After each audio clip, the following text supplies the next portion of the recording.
क्या आपने कभी सोचा है कि सावन में बाबा विश्वनाथ के दरबार तक चलना कैसा लगता है? मैं आपको बताता हूँ, ये सिर्फ एक यात्रा नहीं है, ये एक ऐसा अनुभव है जो आपकी आत्मा को छू लेता है। इस सावन पहला सोमवार 14 जुलाई को है और काशी भक्ति से सराबोर है। शहर तैयार है और लगभग 1.5 करोड़ भक्तों के दिल भी तैयार हैं, सभी पवित्र काशी विश्वनाथ मंदिर में आशीर्वाद लेने के लिए। लेकिन बात यह है, इस साल बाबा के दर्शन पाने के लिए मैं लगभग 2.5 से 3 किलोमीटर चलूंगा, हजारों साथी भक्तों के साथ। ये कोई जल्दी से आने जाने वाली मुलाकात नहीं है। मुझे कतार में 5 से 6 घंटे तक इंतजार करना पड़ सकता है। मुश्किल लगता है ना?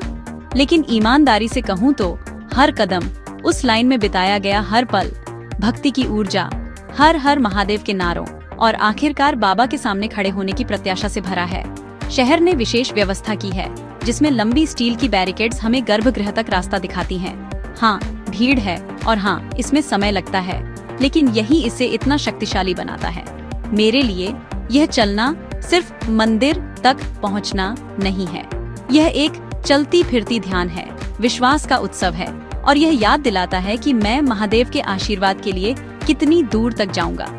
तो अगर आप इस सावन अपनी तीर्थ यात्रा की योजना बना रहे हैं, तो याद रखें, यह सिर्फ मंजिल नहीं है, बल्कि बाबा विश्वनाथ तक की यात्रा है, जो आपके साथ हमेशा रहती है। हर हर महादेव।